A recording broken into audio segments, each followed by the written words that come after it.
Hello everyone, welcome our new CSS lecture. আজকে আমরা নতুন আরও একটি ভিডিও নিয়ে হাজির হলাম। আমরা অলরেডি সিএসএসের অনেকগুলো বিষয় জেনেছিলাম। আজকে আরও একটি বিষয় জানবো, সিএসএসের আরও একটি প্রপার্টি। এই প্রপার্টির নাম হলো ব্যাকগ্রাউন্ড।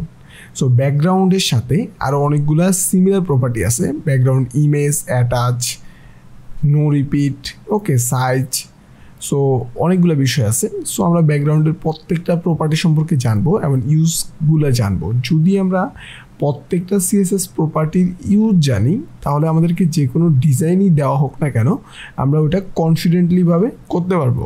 আমরা ওটার প্রতি কনফিডেন্ট ফিল করবো যে এই ডিজাইনটা এইভাবে করতে হবে। সো আমাদের মাথায় আগেই চিন্তা চলে আসবে।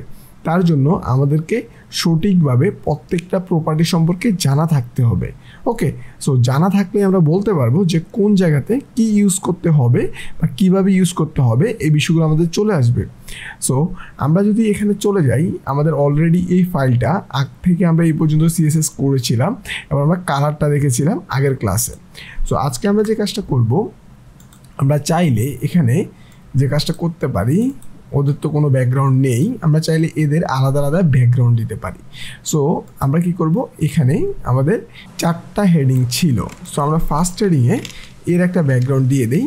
যেহেতু আমাদের এর কালার, আমরা কি করব, এটা আমরা ইনলাইনে দিয়েছিলাম। সো যেহেতু আমাদের এর কালার গ্রিন, সো আমরা যে গ্রিন কালারের যে টেক্সটটা আছে এর পিছনে একটা ব্যাকগ্রাউন্ড দিব। সো ব্যাকগ্রাউন্ড মানে হচ্ছে কি ব্যাক মানে হচ্ছে পিছনে। ওকে, সো এই যে ব্যাকগ্রাউন্ড আছে এটা সবসময় পিছনে হয়। ওকে, সো আমরা যদি কোনো কন্টেন্টের পিছনে, আমরা যদি কোনো একটা ব্যাকগ্রাউন্ড দিতে চাই বা কোনো একটা ইমেজ দিতে চাই, আমরা কি করব, এই প্রপার্টিটা ইউজ করতে পারি। ওকে, সরাসরি যদি আমরা ব্যাকগ্রাউন্ড প্রপার্টিটা ইউজ করি, এর নাম হলো ব্যাকগ্রাউন্ড। ওকে, আমরা লিখব ব্যাকগ্রাউন্ড। এই ব্যাকগ্রাউন্ড দেওয়ার পরে আমরা কি করব, একটা সেমিকোলন দিব। আমরা জানি সিএসএস এর কোনো প্রপার্টি লেখার পরে সেমিকোলন দিয়ে আমরা ভ্যালু লিখতে হয়। সো এই ভ্যালুর জায়গায় আমরা চাইলেই সরাসরি কালার ইউজ করতে পারি অথবা ইমেজ ইউজ করতে পারি। সো ইমেজ ইউজ করতে গেলে আমাদেরকে ইউআরএল দিতে হবে। ইউআরএল দেওয়ার পরে এর মধ্যে আমরা ইমেজের সোর্সটা বলে দিতে হবে যে আমাদের ইমেজের সোর্সটা কোথায়। ওকে, সো আমরা যদি সোর্সটা বলে দেই তখন আমাদের ইমেজটা পাবে। সো যেহেতু আমরা এখন আপাতত ইমেজ কীভাবে ইউজ করে এটা দেখতেছি না, আমরা শুধু ব্যাকগ্রাউন্ডে একটা কালার ইউজ করে থাকি আপাতত। তো আমরা এর পিছনে আমরা কী করব, আমরা এর পিছনে ব্ল্যাক একটা কালার দিই। ওকে, সো যদি এটা দিয়ে আমরা সেভ করি, তাহলে আমরা দেখতে পারবো যে এইখানে যে ইনলাইন সিএসএস আছে এর পিছনে একটা ব্যাকগ্রাউন্ড কালার পেয়েছে যে ব্ল্যাক। ওকে, সো আমাদের যে S2 আছে এর কালার কি, আমাদের এর অন্য একটা কালার আছে। সো আমাদের S2, এখানে এই যে S2 আছে inline CSS, internal CSS, inline না, ইনলাইন সিএসএস এর ব্যাকগ্রাউন্ড দিলাম আমরা ব্ল্যাক, এবং যে ইন্টারনাল সিএসএস আছে এর যদি আমরা একটা ব্যাকগ্রাউন্ড কালার এখানে দেই, এর একটা ব্যাকগ্রাউন্ড কালার আমরা এখানে দিই।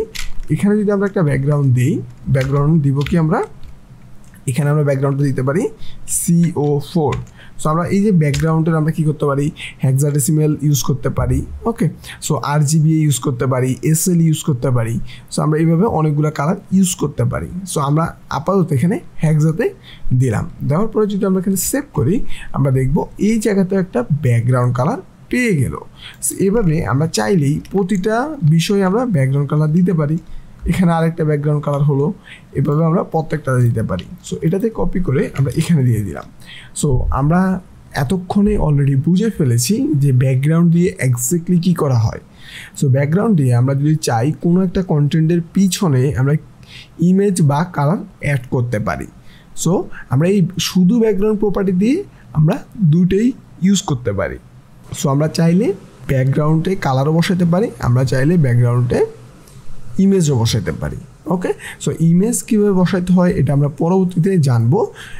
বাট ব্যাকগ্রাউন্ড প্রপার্টিটা এক্স্যাক্টলি আমরা কেন ইউজ করি, কখন ইউজ করা লাগে, এবং এই ব্যাকগ্রাউন্ড প্রপার্টির মধ্যে আমরা কী কী ইউজ করতে পারি, এই বিষয়গুলো আশা করি সবার ক্লিয়ার। তাহলে আজকে আমরা জেনে ফেললাম ব্যাকগ্রাউন্ড সম্পর্কে, এবং সামনে আমরা এই ব্যাকগ্রাউন্ডের আরও অন্যান্য যে বিষয়গুলো আছে, ব্যাকগ্রাউন্ড ইমেজ, অ্যাটাচ, এই বিষয়গুলোও আমরা জানবো। সো ওই পর্যন্ত সবাই লেগে থাকো, ভালো থাকো, আল্লাহ হাফেজ।